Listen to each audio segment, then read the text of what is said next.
주린이들의 멘탈 강화 방송 돈다방 미쓰리 5월 12일 수요일 방송 시작하겠습니다. 예전에 2001년도라고 생각하고 있는데 그때 제가 근무하던 지점에 사이버 투자 상담사라는 어떤 직업군이 있었습니다. 그때 그 직원이요.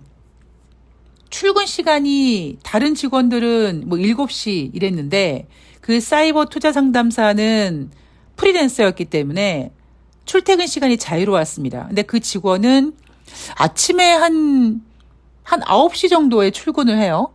그리고 9시 30분에 매매를 하고 빠르면 뭐 10시, 뭐 늦으면 뭐 점심시간 이후에 1시 이렇게 퇴근을 합니다. 그 직원의 매매 스타일은 어땠냐면 그 당시 외국인들이 대한민국 주식시장에 입지를 막 하기 시작되었을 때다 보니까 거래원, 현재가창에 있는 거래원에 뭐 JP모건, 시티그룹, 뭐 메릴린치 이렇게 벌겋게 외국인 그 매수가 딱 들어오면 그 종목을 매수해서 무조건 덜도 말고 더도 말고 3%만 먹고 매도하고 그냥 퇴근을 해버리는 거예요. 그때는 그런 매매가 통했을 때입니다. 그런데 지금은 전혀 그런 매매가 통하지 않죠. 자, 그 얘기는 뭐냐? 저처럼 하루 종일 이 모니터 앞에서 주식과 싸우는 사람들, 이런 분들은 나름대로 각자 매매 스타일을 갖고 있습니다. 그리고 또 주식시장도 그때 맞춰서 주식시장 스스로 스타일을 가지고 있어요. 그런데 문제는 매매하는 저같이 전문가든 뭐 전업이든 이렇게 매매하시는 분들은 본인의 스타일을 잘 바꾸기가 어렵습니다. 그런데 주식시장은 계속 진화됩니다. 자, 제가 왜 이야기를 해드리냐면 제가 최근에 요 며칠 동안에 지금 돈다방 미쓰리를 업로드하는 시간이 조금 늦어지고 있어요. 왜냐하면 어제 방송에서 제가 이실직고 했듯이 요즘 주식시장이 굉장히 저에게는 힘듭니다.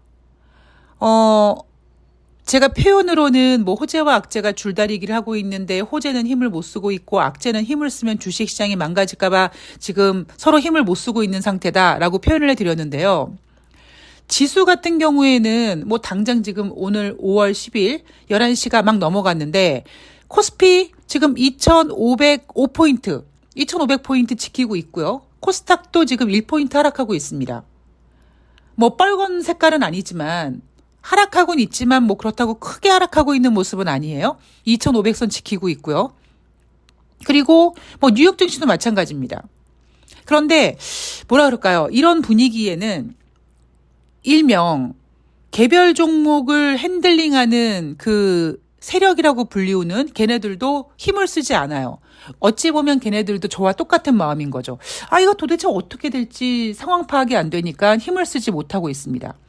대형주도 마찬가지고요. 그러다 보니까 뭔가 지수는 크게 빠지지 않고 그냥 나름대로 이렇게 소폭 하락하면서 움직이고 있는데 종목들은 전혀 움직임이 없다 보니까 이런 날은 굉장히 뭐랄까요? 지루하기도 하고 답답하기도 하고 뭐 이렇습니다.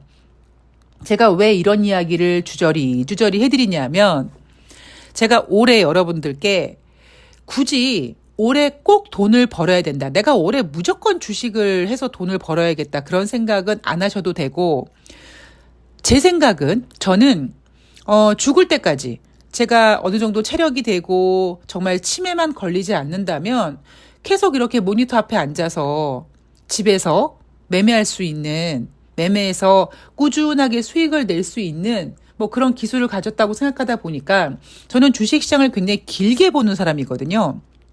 그러면 2023년 올해 한 해 벌써 지금 5월 달인데 5월 중순이거든요. 그럼 제가 올해 연초에 이런 부탁을 여러분들께 드렸죠.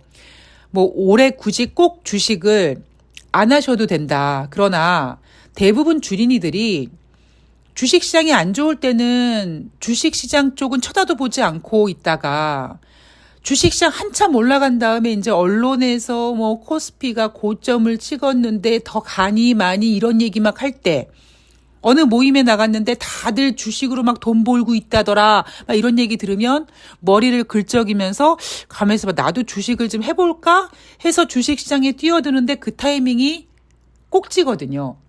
그래서 저는 여러분들께 주식을 하던 하지 않던 항상 주식시장에서 꼭지 잡는 그런 바보 같은 주린이가 되지 말고, 이런 매매도 있고 저런 스타일도 있고 올해 주식시장은 이런 스타일이고, 주식시장이 이렇게 시퍼런데도 올라가는 녀석이 있고 또 주식시장이 시뻘건데 이렇게 빠지는 종목이 있고, 왜 그런 건지 어느 정도 돈다방 미스를 들으면서 좀 이해가 갈 것 같다. 이런 거를 그냥 내가 뭔가를 공부해야겠어, 내가 주식시장을 다 알아야겠어, 이렇게 집중하시기보다는 그냥 매일매일 꾸준히 습관처럼 이렇게 만들어 가시면 한 내년 정도 되면, 또 내년에 뭐 주식시장이 더 안 좋아질 수도 있지만 또 뭐 괜찮을 수도 있지 않겠습니까? 예를 들면 그렇게 되면 여러분들께서 내가 어느 정도 이제 주식시장이 좀 흐름을 알 것 같아 라고 이렇게 호흡을 맞춰가면서 주식시장을 한번 배워보시면 좋겠다라는 생각으로 제가 올해 컨셉을 잡았다라고 말씀을 드렸습니다.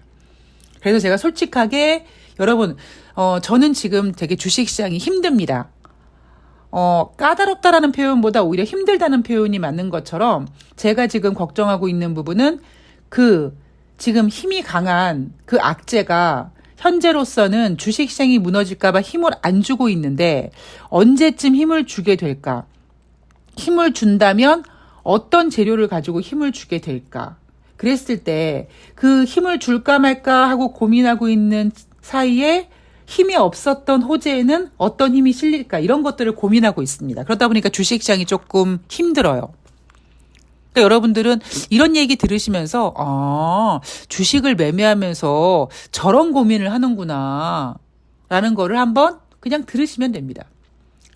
그래서 지금 현재는 제가 이 패턴을 좀 다시 한번 읽어보기 위해서 한 8시부터 한 10시까지 2시간 동안 정말 요즘 변비 걸릴 것 같은 느낌인데 화장실도 못 가고 지금 계속 주식시장을 째리고 있다 보니까 돈다방 미쓰리 원고 준비가 조금 늦어집니다. 그래서 이 패턴을 다 이제 확인한 다음에 다시 조금 올려드리는 시간을 좀 빨리 올려드릴게요.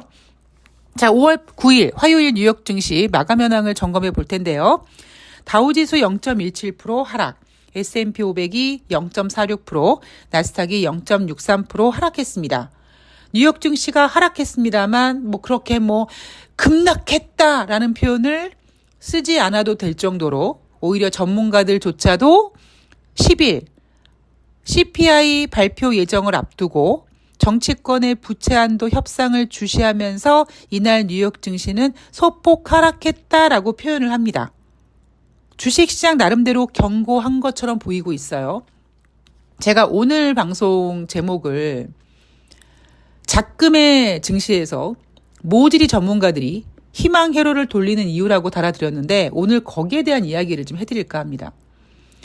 뉴스 같은 거를 틀어보시면 TV에 자주 보이는 경제 전문가가 있어요. 제가 누군지는 얘기하지 않겠습니다. 근데 그 전문가도 어제 방송에 나와서 아주 조심스럽게 주식시장 좋을 것 같다고 얘기를 하는 거예요. 그래서 진짜 저런 사람들 때문에 얼마나 많은 주린이들이 앞으로 힘들까 하는 생각을 하면서 5월 10일 방송에서는 내가 이 얘기를 꼭 전해드려야겠다라고 준비를 해봤습니다. 자, 지금 증시의 이슈는요. 당장 단기적인 이슈는 5월 10일 수요일 뉴욕 증시에서 발표될 4월달 소비자 물가 지표입니다. 그리고 두 번째는 조금 중장기적인, 장기적이라고 얘기하기는 좀 애매하지만 중기적인 이슈는 바로 미국의 부채 한도 협상이죠. 자, 우선 부채 한도 협상을 보면은요. 지금 입장차를 간단하게 설명해 드리면 공화당 같은 경우에는 부채 한도 상향하자. 그리고 재정 지출 삭감해야 된다라고 주장하고 있고, 백악관을 포함한 민주당은 개풀 뜯어먹는 소리 하지 마라. 부채 한도 협상할 수 없다. 이렇게 서로 입장차를 보이고 있고요. 이 입장차는 지금 전혀 좁혀지지 않고 있습니다. 자, 그러다 보니까 불안하죠. 그 나라의 녹을 먹는 이 제니 옐런 재무장관은 야, 빨리 협상해. 협상하지 않으면, 협상이 실패하면 6월 1일 날 미국 디폴트 될 수 있어. 라고 시장을 압박하고 있고요. 그리고 공화당의 케빈 메카시 하원 의장은 디폴트를 피하기 위해서 3개월짜리 임시 유예안이 나올 수 있다. 그런데 나는 그 임시 유예안에 협상할 생각이 없다라고 얘기하고 있습니다. 자, 제니 옐런 재무장관은 민주당 쪽이죠. 백악관 쪽입니다. 그러다 보니까 지금 민주당, 제니 옐런 재무장관 같은 경우엔 디폴트 되는 게 걱정입니다. 그러니까 이 공화당 쪽에서는 니네 미국 디폴트 안 시키려고 3개월짜리 임시 유예안 내놓고 우리랑 협상하자고 하려고 그러지. 나 그럴 생각 없거든? 하면서 지금 첨예한 대립을 보이고 있습니다. 자, 워싱턴 DC의 싱크테크 초당적 정책회의에서 미국의 디폴트 시점이 6월 초에서 제니 옐런 재무장관은 6월 1일이라고 했죠. 6월 초에서 8월 초 사이에 올 것 같다라고 얘기를 했고요. 미국 정부 수입으로 6월 15일까지 운영을 유지할 수만 있다면 재무부가 공무원 퇴직 및 장애 기금 그리고 우체국 퇴직자 건강혜택 기금에 대한 투자를 중단해서 그 자금 1,450억 달러를 특별 조치로 사용할 수 있다라고 하면서 뭔가 지금 이렇게 미국이 디폴트 될까 봐 겁나니까 이걸 계속 지금 대비하는 모습이 보여지고 있습니다. 여러분들은 이러한 자세한 내용에 대해서 뭐 크게 의미를 두실 필요는 없고 그냥 포인트만 짚어드리면 주식 관련돼서 이렇게 얘기 드릴게요. 아까 워싱턴 DC 싱크테크 초당적 정책회의에서 뭐라고 했습니까? 정책센터에서 디폴트 시점이 6월 초에서 8월 초 사이에 올 것 같다. 그러면 여러분들은 어떤 생각을 하고 계시냐면 제니 옐런 재무장관이 6월 1일 디폴트가 될 수 있다라고 얘기했는데 워싱턴 DC 싱크탱크 초당적 정책센터에서는 8월 초까지 시간을 잡아놨으니까 주식시장에서 8월 초까지 이 미국의 부채 한도 협상 이슈가 계속 이어질 수 있겠구나라는 생각을 하실 겁니다. 그런데 그렇지 않을 겁니다.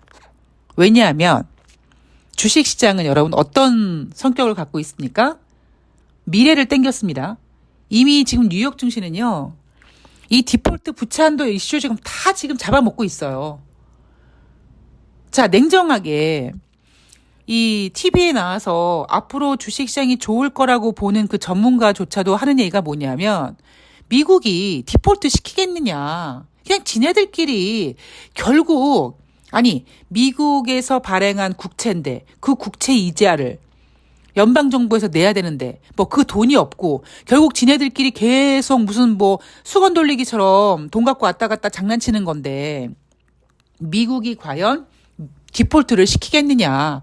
물론 정치적인 어떤 그 문제로 해석해서 민주당과 공화당이 기싸움하고 특히 지금 조 바이든 대통령은 재선을 생각해서 어찌 보면 더욱더 이렇게 좀 힘을 좀 과시하려는 이런 분위기가 있다 보니까 정치적으로는 미국 부채 한도 이슈가 문제가 될 수 있을지 모르겠습니다만 미국이 그렇게 쓸 카드가 많은 미국이 디폴트 시키겠습니까?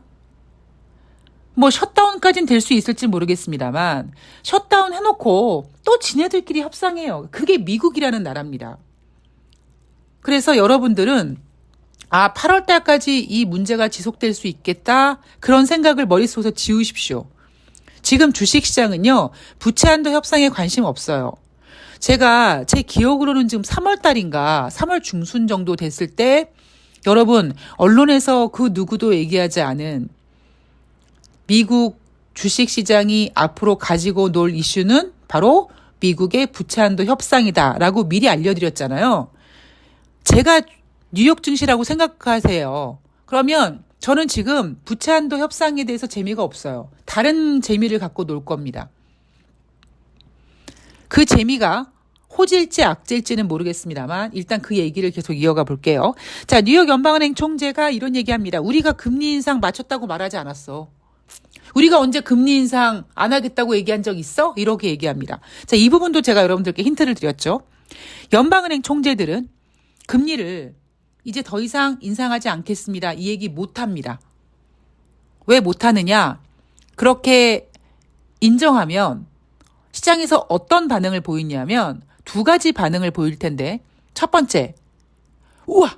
그럼 이제 금리 동결하는 거야? 금리 동결하면 증시에 호재네? 우와! 그리고 주식시장이 흥분할까봐. 두 번째, 이제 연준이 금리 인상은 생각하지도 못할 만큼 미국 경제가 안 좋은 건가?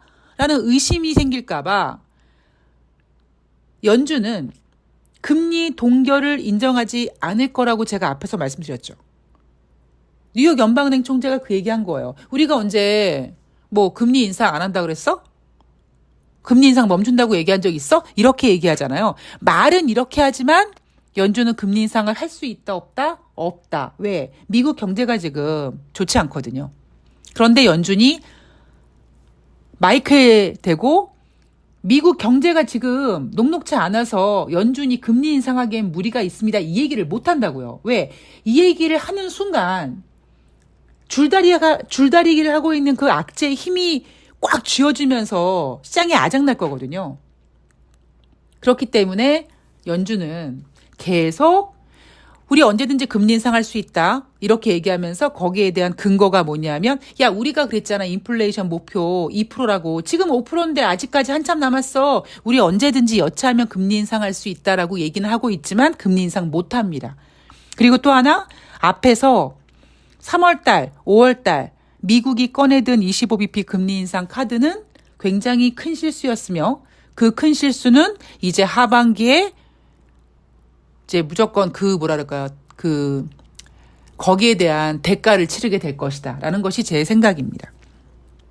자, 뉴욕 연방은행 총재가 우리가 금리 인상 안 하겠다고 얘기한 적 있어? 라고 얘기하면서 덧붙인 멘트가 뭐냐면, 신용 환경의 긴축 강화가 어디에서 어떻게 보일지 집중하고 있고, 실제 데이터를 많이 얻지 못해서 어렵지만 분명히 영향이 있을 것이다. 이거 보세요.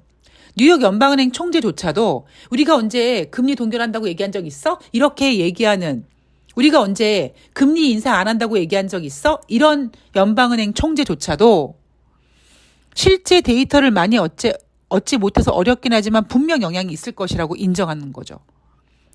자, 실제 데이터를 많이 얻지 못한다는 의미가 뭐냐면, 제가 여러분들한테 감성적으로 설명해 드렸던 부분, 지금 호재와 악재가 힘을 안 주고 있다. 호재는 힘이 없어서 못 주고 있는 거고, 악재는 힘을 주면 시장이 무너질까 봐. 그러니까 지금 악재의 그 기운이 굉장히 팽배하게 커지고 크단 말이에요. 자, 그럼 이 시점에서 전문가들은 또라이처럼 주식시장이 좋을 거라고 얘기하고 있어요. 그러니까 그들이 주식시장이 앞으로 괜찮을 거라고 보고 있는 근거가 뭐냐면, 첫 번째, 어차피 부채한도 협상, 아니 미국이 디폴트 시키게 하겠어? 지금이야 정치적으로 쿵당쿵당 하겠지만 결국 합의 보고 부채한도 아마 상향 조정할 거야. 그러면 이 이슈는 큰 문제가 아닐 거야 라는 거. 두 번째, 연준이 금리 인상, 말은 저렇게 하지만 금리 인상 못 하겠지. 어떻게 하겠어? 이제 금리 동결로 갈 거야. 아니면 하반기에 금리를 인하할 거야. 그러면 주식시장이 호재겠지. 이런 두 가지. 그리고 단기적으로 이제 만약에 5월 10일 뉴욕 증시에서 발표될 4월달 소비자 물가 지표가 지금 예상치 5.0이거든요. 전월과 변함이 없습니다. 저는 이것들이 오히려 이번에는 예상치를 높여놓고 5.0보다 0.1 정도만 둔화돼도 뉴욕 증시는 흥분할 가능성이 높습니다. 예상치보다 미국의 소비자 물가가 더 둔화됐구나. 이제 금리 인상 효과가 확실하게 나타났구나. 라는 거겠죠. 왜 굳이 예상치를 전월과 변함없이 5.0으로 잡아놨을까? 그렇다면 만약에 4.9만 나와도 뉴욕 증시는 상승할 겁니다. 최악의 시나리오는 이제 5.1이 나오면은 이제 골치 아파지는 거죠. 그런데 저는 개인적으로 4.9 정도 생각하고 있거든요. 그러면 지금 전문가들이 제가 지금 제시해드렸던 것처럼 이제 뭐 미국의 부채 한도 협상 지금이야 시끄럽지만 이거 이제 조만간 해결될 거고 연준 금리 인상 이제 더 이상 안 할 것 같고 세 번째 소비자 물가 지표가 조금이라도 하다못해 전월과 변함없이 5.0만 나와도 뉴욕 증시는 예상치에 부합했다라고 하면서 상승시킬 겁니다. 그러면 이 세 가지 재료를 가지고 지금 전문가들이 하반기 주식시장이 의외로 괜찮을 거라고 떠벌리고 있는 겁니다. 제가 어제 방송에서 허접한 전문가들은 눈앞에 있는 웅덩이에 흥분하고 지혜로운 투자자들은 더 멀리 바다를 본다라고 얘기했잖아요. 그러면 전문가들이 지금 앞으로 2023년도 의외로 주식시장이 괜찮을 거다라고 얘기하면서 막 2800포인트 제시하는 사람이 있습니다. 뭐 2800포인트 굳이 포인트는 제시하지 않더라도 의외로 괜찮을 거다라고 나름대로 막 떠들고 있어요. 근데 미쓰리는 어떤 생각을 하고 있느냐? 인생이나 주식이나 같은 방향으로 한 방향으로만 가는 게 없는 것뿐만 아니라 또 하나 인생에서 가장 조심해야 될 게 뭐냐면 뭔가 이제 어떤 문제가 터지고 이제 괜찮겠지 하고 안도하는 순간에 뒤통수 치는 일이 터지거든요. 그러니까 저는 그 뒤통수 치는 일이 바로 연준이 3월달, 5월달 하지 말았어야 될 금리 인상에 대한 대가를 치르게 될 거라는 겁니다. 그리고 그 대가가 어디서 어떻게 터져서 악재 줄다리기 하고 있는 그 악재에 힘을 줄지는 저도 지금 제가 계속 캐치하고 있고요. 어떤 건지 모르겠어요. 어디서 어떻게 어느 구름에서 비가 올지 모르는 것처럼 어디서 어떻게 뭐가 터질지 모르겠습니다만 제가 그래서 요즘 주식시장이 힘들다라고 얘기하는 겁니다. 주식시장 매매하는 거는요. 몇 시간 어려워요. 이거를 갖다 연병 팔았을 때 더 올라가면 일찍 팔아서 속상하고 샀는데 빠지면 연병 너무 빨리 사서 속상하고 이런 모든 주식시장이 열리면 제가 그랬죠. 주식시장에 발을 들여놓는 순간 지옥문이 열린다고. 그러니까 주식시장이 그렇게 주식을 매매하면 어려운 거는 매 순간입니다만 지금 주식시장은 그만큼 지금 힘듭니다. 힘든 시장이에요. 근데 여러분들은 아유 주식시장이 안 좋아라는 거를 이제 그런 관점이 아니라 지금 주식시장 판이 이렇구나.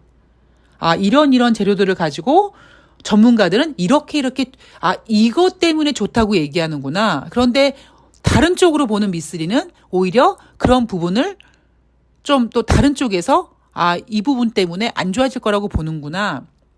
이렇게 다양한 시각을 열어놓으시면 된다라고 생각을 합니다. 자, 오늘 밤에 소개될 4월달 소비자 물가지수 왜 예상치를 전월과 똑같이 5.0으로 잡았을까? 이해가 안 되잖아요. 금리 인상을 지금 계속 빠지지 않고 매번 하고 있는데 왜 5.0으로 잡았을까? 오히려 예상치를 좀 높게 잡아놓고 예상치 5.0보다 더 둔화되는 지표가 나왔을 때 뉴욕 증시가 유후 하고 흥분하려고 그런 게 아닌가라는 시나리오 하나. 그리고 인생은 철두철미 철상철하해야 되니까 혹시 모를 또 5.0 이상으로 나올 수도 있지 않을까? 뭐 이런 악재도 좀 생각해 두시고요. 그러니까 다양한 생각을 하시면서 주식시장을 읽어 나가시기 바랍니다.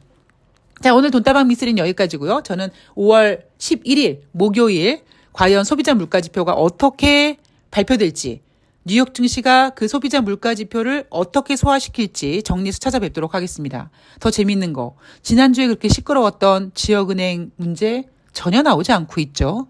참 주식시장 재밌습니다. 자, 오늘 좋은 하루 되시고요. 저는 내일 뵐게요. 고맙습니다.